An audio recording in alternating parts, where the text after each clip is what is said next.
Hari itu Nur Afni Oktavia meregu kebahagiaan cinta bersama Edwin, laki-laki yang didapatnya setelah 7 tahun lebih ia ditinggalkan suami pertama. Sepasang anak perempuan Nur Afni dan sepasang anak laki-laki Edwin menyaksikan orang tua masing-masing menjadi pengantin. Nah, buat saya tidak mudah untuk menikah lagi.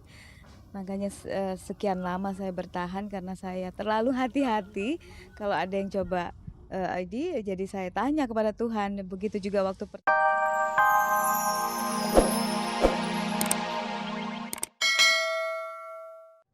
Ada target tertentu mungkin?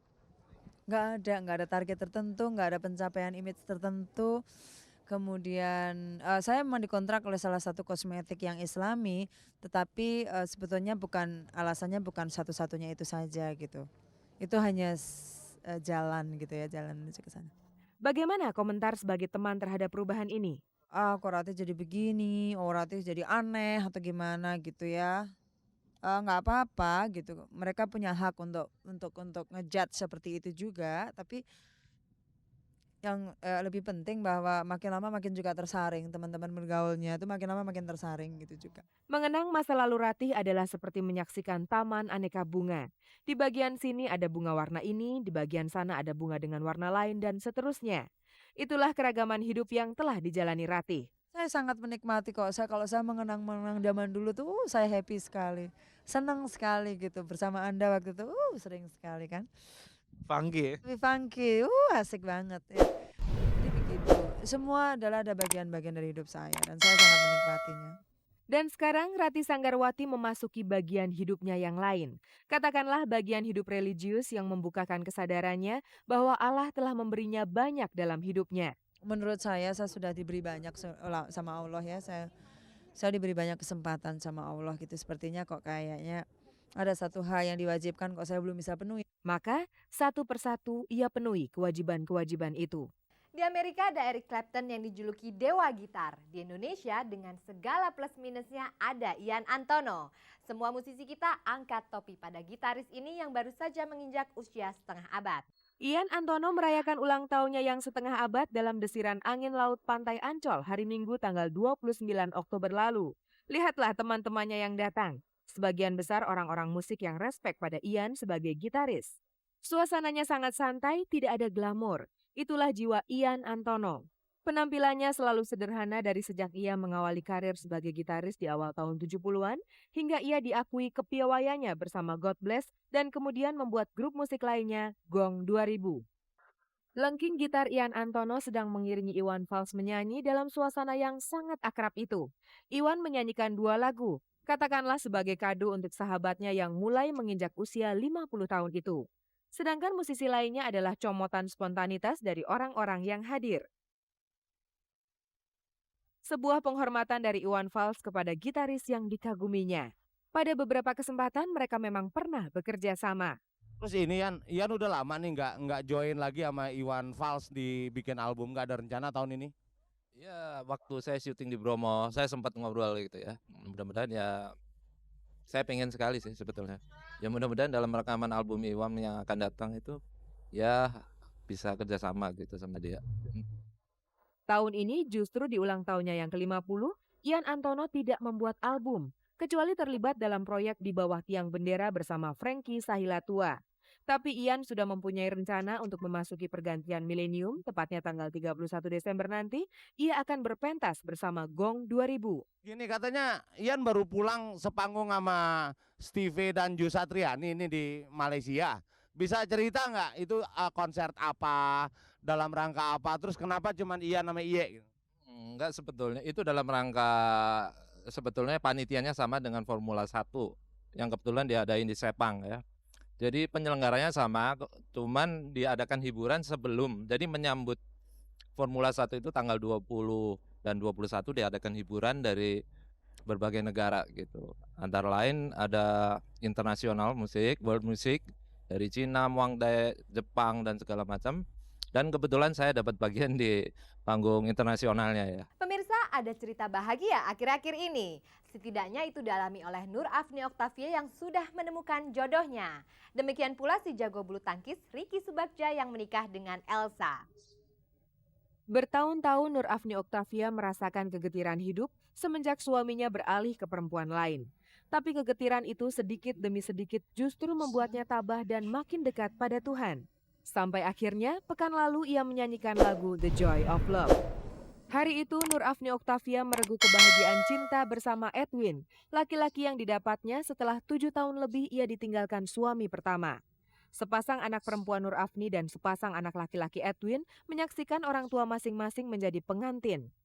Buat saya tidak mudah untuk menikah lagi.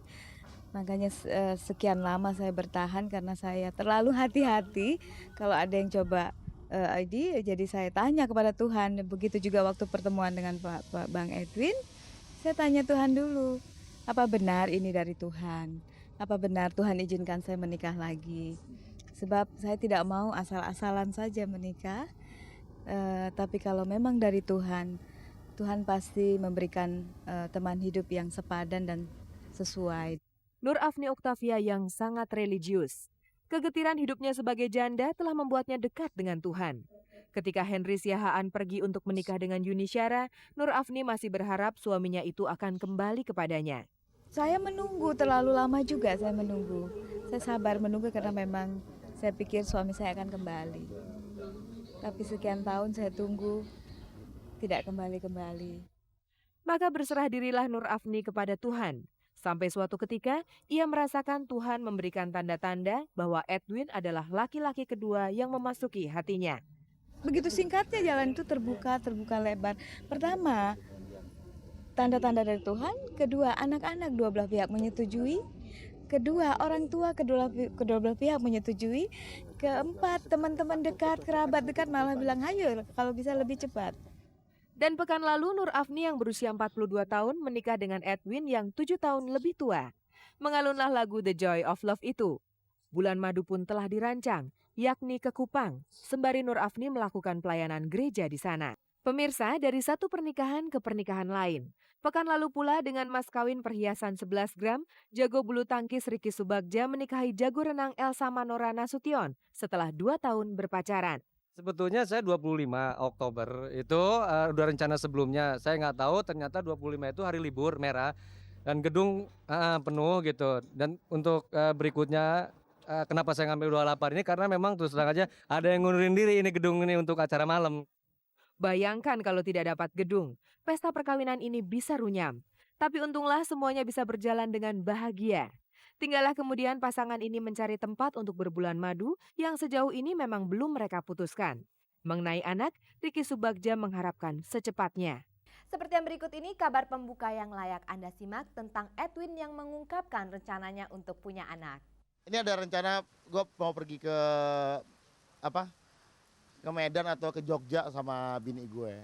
Itulah rencana Edwin untuk pergi berdua saja dengan istrinya, dengan harapan suasana liburan itu bisa menghadirkan kondisi untuk kehamilan Lia. Gue ada program sama dia yang kayaknya kalau kita misalnya bulan ini nggak ada menghasilkan, kayak kita pengen pergi kemana 3 hari yang rileks mungkin jadi gitu. Jadi kan ada kalender ovulasi yang subur. Nah itu kita pergi, kita rileks di situ, mungkin bulan depannya jadi. 5 bulan yang lalu, Edwin dan Lia menikah dalam sebuah pesta pernikahan yang dikemas sebagai tontonan.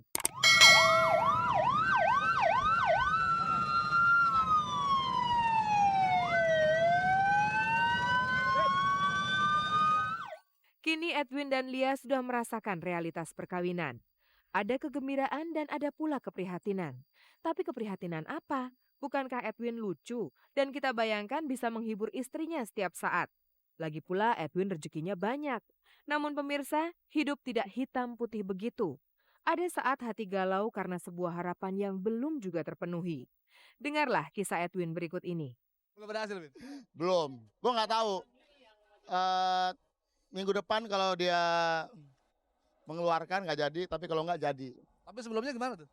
Gue sebenarnya pengen langsung, ya kan berusaha seminggu berapa kali rahasia gue, ya kan. Tapi ya namanya yang nentukan yang atas. Ya nggak tahu mungkin capek atau apa ya, tahu caranya. Edwin sedang berbicara mengenai keinginannya untuk punya anak. Lia istrinya juga begitu.